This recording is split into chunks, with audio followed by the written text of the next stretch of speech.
Welcome to another episode of the House Huddle Podcast. Here are your hosts, Rob Schwartz and Justin Onayemi, two Bears fans who decided talking into a microphone was better than shouting at their television. Hey, House Huddlers. It's just me, Rob, this time. This episode ended up being a lot longer than what we expected. It was actually about an hour and a half. And rather than have one long video that people have to kind of go through, and I know I can break it up into chapters, we're just going to release this into 3 parts. So it's going to be 3 separate videos.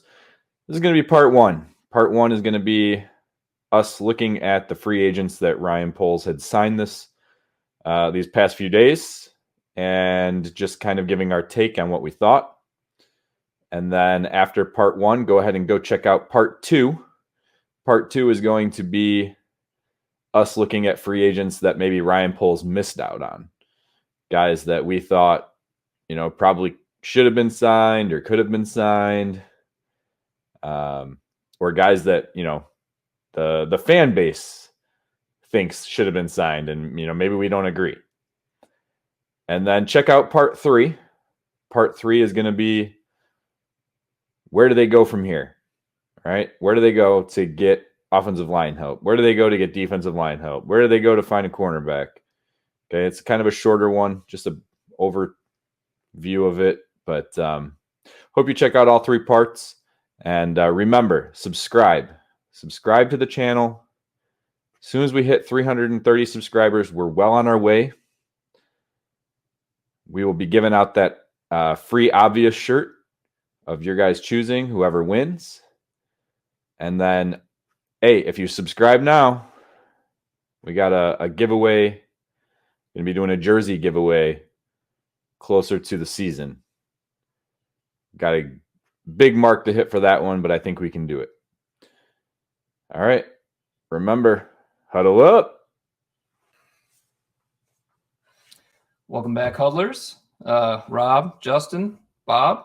First couple segments today, we talked about free agents, who we signed, who we didn't sign, and now we're just going to talk about where to go from here. Yeah, so again, we're going to go right back to the trenches because I think that's like the biggest weakness on this team still. We're going to start on the defensive line, which I don't think has been addressed enough. This is where I'm probably most passionate about right now because I don't think they've done enough. I think that Ryan Poles needs to figure out something over the second wave of free agency. And there's still names out there. There's still guys out there, guys that you can probably sign on cheap 1-2 year deals. Justin, do you have anybody in mind or an idea of how they can address this position, whether it's defensive end, defensive tackle, free agency, draft? What are you going to do if you're Ryan Poles? So I actually feel it's not even appropriate to put names to it because it's exactly what you just said. He talked about last year. It was a different situation, but I could tell it's more of his philosophy that you got to be smart in how you act. There's a second wave of free agency, and there's a third wave, which I think is kind of like people getting cut late, your June 1st cuts. You're going to scoop some guys. But we talked about how this D-line needed to be an overhaul.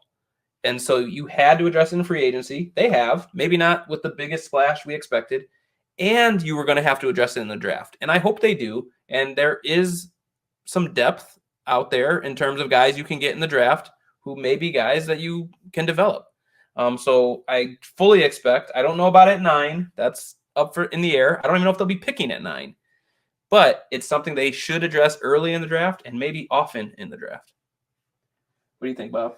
Yeah, I mean it's a huge hole, defensive line. There's not much talent. The talent that is there is just kind of like okayish. I know you guys had Justin Jones is half a starter, right? Yeah. Is Marcus Walker another half a starters? Now we have one starter on the interior. Like we need something there. No. We got Andrew Billings. Okay. Right. We have 1.5 starters. I think he takes away the half designation from I Justin mean, he Jones. might be 2 starters for how big he is.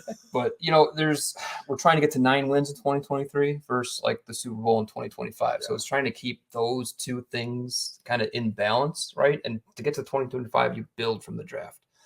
But I think I've been pretty much defending basically everything Poles have done this offseason. But you guys know when it comes to the draft, I'm very, very much best player available.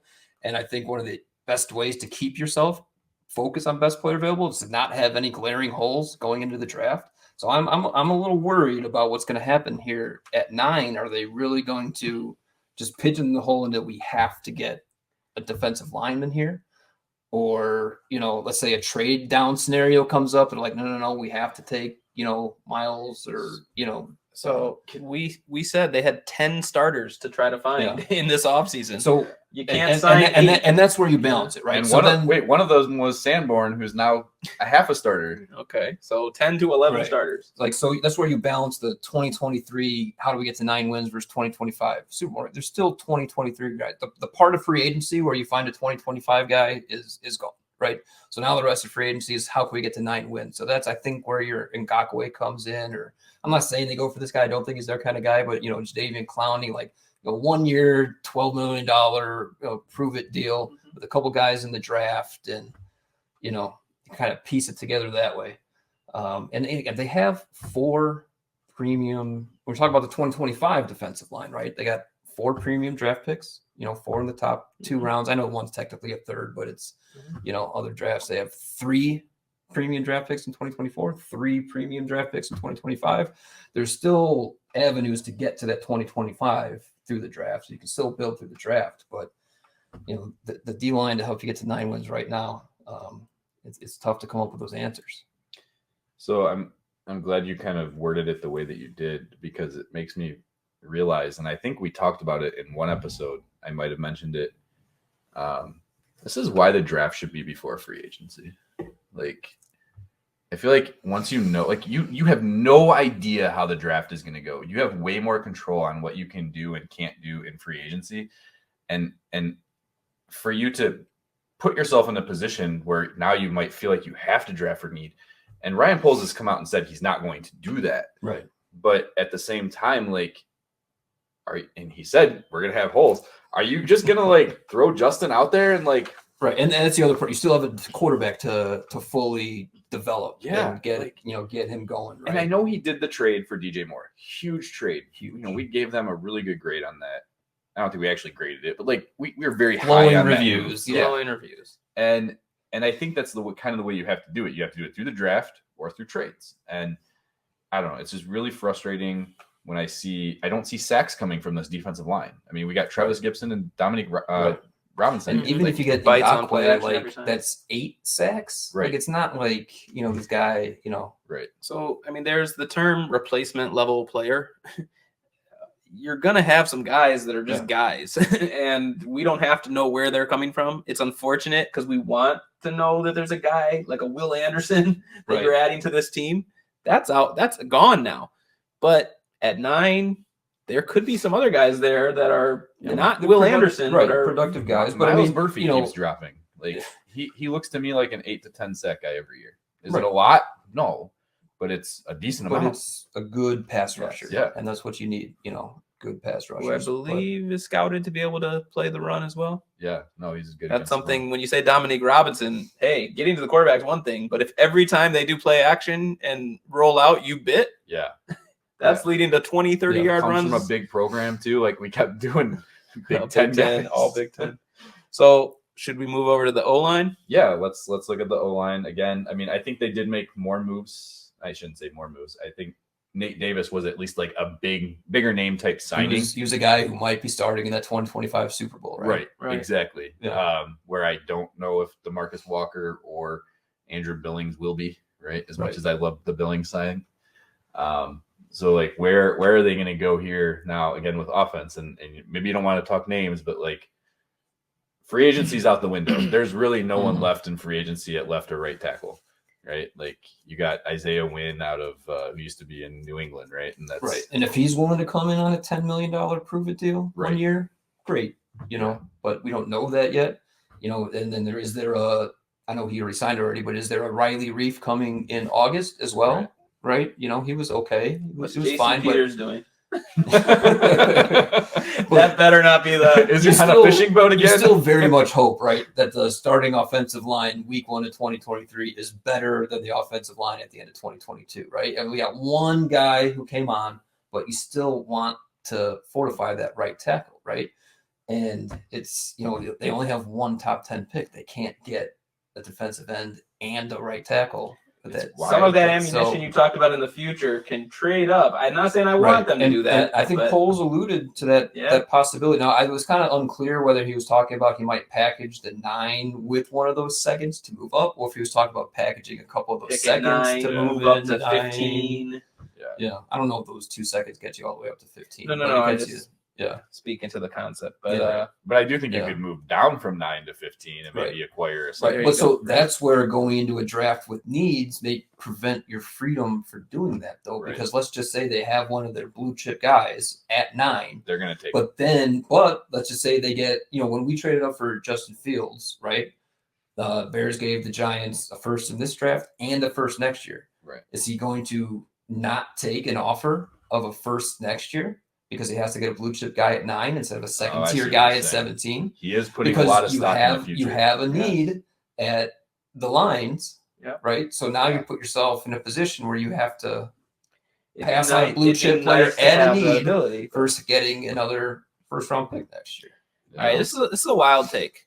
I mentioned Jason Peters. I like wild takes. I mentioned Jason Peters, and we missed out on Orlando Brown Jr., but Orlando Brown Sr. All right, now you're skipping this. You're skipping this. I hope they're not that desperate. But here's the thing. He said best 5. I want Braxton Jones to prove he's the left tackle. Yeah. Hopefully against a stud rookie they find in the draft. That's my hope. I'm a Braxton Jones guy. I really am. Last year, I always was asking the question, is Braxton Jones actually good, or is he just good for a 5th-round pick? And I'm pretty sure the answer is that he's actually pretty good. He rated out similarly to Orlando Brown, actually, last year in a lot of metrics. Like, his problem was the bull rush, right? Yeah. But he's still he's a kid. Yeah. And he was only focused on the draft. Now he's a professional athlete, 45, 50 hours a week working on him and his body. Yeah. Well, I really think that a big story going into training camp is going to be how good Braxton Jones looks. So you already saw him and Tevin Jenkins working on their core. It's good. So in the draft, there are some big name players, and we talked about how there are more needs than just getting this tackle. So you might have to take 9 and go a different way. Maybe you're going edge rusher. But Braxton Jones was a 5th-round pick who performed well in the Senior Bowl. Getsy coached at the Senior Bowl. I hope he put his eyes on a lot of guys they hope they can get in the later rounds and do something similar. That being said, some of these guys, Paris Johnson, you talked about DeJuan Jones, maybe not fitting the body type. Broderick Jones, they like the name Jones. So all those tackles at 9, Cody Skoronski, Paris Johnson, and Broderick Jones, they all fit that 6'4", 6'5", 315, 320 athletic. Like, they're all that prototype. Well, Skoronski, it always comes down to the arms. So is that a thing? Another thing that you listen to what Poles says. See, I'd be curious because you actually watch film. Like, I don't. But, he was talking about, this was on the Pardon My Take interview. I don't know if you guys watched him and Eberflus on there. It was worth your time. It was enjoyable. But they're asking about quarterback hands. Like, what are you looking for in the draft? Like, Poles said, I'm looking for outliers. And then if you find an outlier, you go look at the tape and see if it stands out. So when quarterback hands, he's got small hands, and you watch the tape, is the ball dropping out of his hands? If it's not, it's fine. So I think it's the same thing with Skoronski with his arms, right? All right, he measures short arms. So go look at the tape. Does he have trouble with pass rushers at length? I don't know the answer to that question, but it can't just be, are his arms short? It's like, go to the tape, and does he have problems with edge rushers with length? And if he does, then you got to move him inside. But if not, I don't think it's a question of just. And you let all the other teams give up on him, and you scoop him. Right. Yeah. I mean, if I was going to put him anywhere, I'd put him at right tackle. I wouldn't put him at left. But I feel like he could be an elite guard, and I think that's why I keep putting him there. Like, I can see him being a Quentin Nelson. Right. And when you talk about the plan of just get the best 5 out there, like Skoronski fits get the best 5 out there rather than Edward Johnson is our right tackle. So Broderick Jones is our right tackle. So Paris Johnson, Broderick Jones, Skoronski. to get any of them, you either have to take them at 9 or if you trade back slightly. So, but what about a guy like Cody Mount? I would say one scenario that I do kind of like trading back slightly might be Houston takes the edge rusher, Will Anderson, at 2. And then there's still a quarterback sitting there at 9. Say 12. So they 12 and maybe 12 that 30, that top of the second round. Yeah. And they package those, That'd and be then now, fantastic. we can move back and still get somebody who falls. And Right, then, like maybe it's 2 and or no, sorry, not 2. Maybe it's 9 and like 63 for like 12 and 33. yeah, something like that. So, and then that who you're about to go might be there at the 30. Yeah. Something. Well, that scenario you just said, I mean, most of the mock drafts, most of the thinking is quarterback, including Houston taking one there. If Houston passes at 2, do they have to trade up even in front of the Bears at 9? You think, is 9 too far, basically? Because there's 4 quarterbacks. One goes at 1. One doesn't go at 2, which surprises us. But I think 4 is in play, 7, 8. 7's not in play anymore. Oh, that's true. I Sorry. think 6 is in play. Jimmy Garoppolo. Yeah. To be honest, I don't think a lot of people are talking about the Lions might be on a Sneaky. quarterback. I mean, Yeah. they're trying to win a Super Bowl in 2024, 2025 as well. You're going to do that paying Jared Goff. Goff $40 million on his next contract, or are you going to try to, now that you have Anthony the opportunity Richardson or to, CJ Will Stroud. Levis is like a, I mean, Anthony Richardson a could mini be, Matthew the number Stafford. No, I'm saying he could be the there. guy for Detroit because you could sit him. Yeah, right? exactly. He's the You same- can, he's yeah, raw. you You're can right. work on You're right. Richardson's footwork Yeah, for a but little bit. You can. I don't want to know. give them any ideas because I hate Detroit as And much we as I know do there are a Green Bay. lot of I listeners know. too. So, So if Don Burr's listening, screw Detroit Lions. so again, I think tackles deep. I hope they were scouting the hell out of the Senior Bowl and maybe have another diamond in the rough. Now that may sit well on draft night, being like, so you're going to slot this 5th rounder in. That might not be the plan, but it might be what ends up happening if they find the talent. And they do have a former first-round pick sitting on the roster right now too in Leatherwood. Like he played a couple games last year. One was really good. One was really bad. And he was dealing with mono. We talked about that a lot. So and maybe time to be in an off season, learning the system as opposed to being thrown in mid-season can make a difference. So the last position though that I wanted to bring up, and I want to touch on the fact that in the draft, I'm in the process of working on kind of like a mock draft simulation to see. I'm running 100 different mock drafts from multiple different sites to get like a true simulation and try to find out, okay, who's really going to be available at 9 based off of, analytics of what people are putting out there from different, ESPN guys, Draft Network guys, like all those things. And I'm on like 34 at the moment. But names that I keep seeing are Skoronski, Paris Johnson. But something that I keep seeing, and I never would have thought of doing it, but if we're going to go best player available, you might take a corner at 9.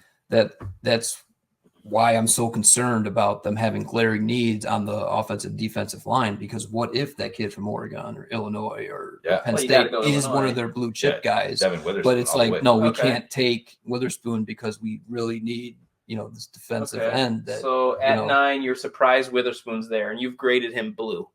You take him. Now you're thinking, okay, we still need edge. Right. We still need O-line.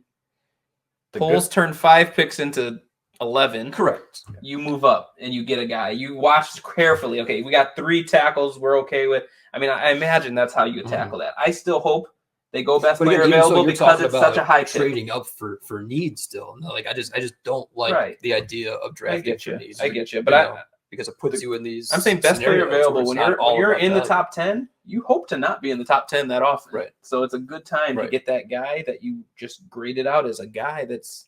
When I look at this draft class, and I think Ryan Pohl speaks to this the same way I do, he's got 6 to 8 blue chip players. Do you know how many guys are drafted?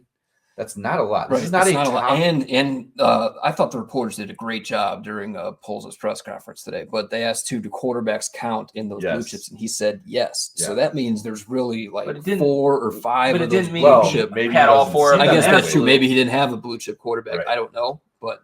So maybe let's say 2 out of those 4 are in there, right? Right. That's what I was saying. Only 1 or 2 might. Yeah. Okay. It's not a top heavy draft. It is a very deep draft, though. Yeah, I look at draft lists and I'm seeing all the way down to like 60, 65 is like those are guys that can come into play. So if you have a top, you look at just the top 75 guys, they can find starters on the offensive line. They can find starters on the defensive line. And the positions that are deep, thank goodness, are offensive line and defensive line. Yep. So, well, and it's not just thank goodness. I mean, they're doing their homework. Yeah, sure. I'm sure that's it's part of why right? we might not have seen the They got signings that we otherwise would have seen. Full staff of 30, 40 guys. Just all right, we did full time. It's their Anyone job. know when the draft is?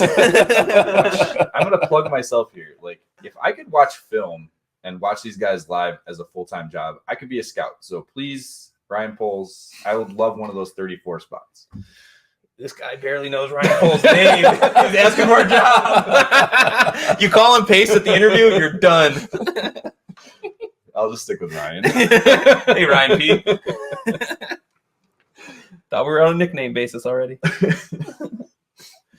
All right. I think that's So, it. yeah, I think that was pretty comprehensive. Yeah. Got through it all. After we gave up on one part, a thought popped in my head, so I'll just say it in a very general sense. Also, don't rule out trades that could involve players. Buckner. I mean, Indy's Indy's kind of why they cutting. got to that to the Kenny D-line Moore. part. Yeah, Indy know, is I hear, definitely so- they're Yeah. definitely like in the Ryan Poles. Mhm. Let's get rid of everybody mode right now. Yeah. So So there's still time. I mean, Like you said, it's March. And that Bugner would kind of fall what I thought for Hargrave, right? It doesn't matter that his age Right. doesn't line up with it. Like, it's a guy that's so important. Bring him in. Yeah. And so I think another thing you said, Bob, and just we'll end it on that. It's March. The first game that matters is in 6 months Right. from now. A lot can still change. A lot will still change. Yeah, I mean, just last week we're talking about the DeAndre Hopkins trade, and now it's completely irrelevant, right? Right. Yeah. So, you got DJ Moore now. things happen fast. So speaking of change, we are at 257. Let's get to 330 subscribers so you guys can get in on the Obvious Shirts giveaway. Hit that subscribe button, hit the like button, and leave us comments. Like I said, I love comments. I comment as much as I can. That does it for us, I think. So All right. bear down, guys. bear down. They're down. All right.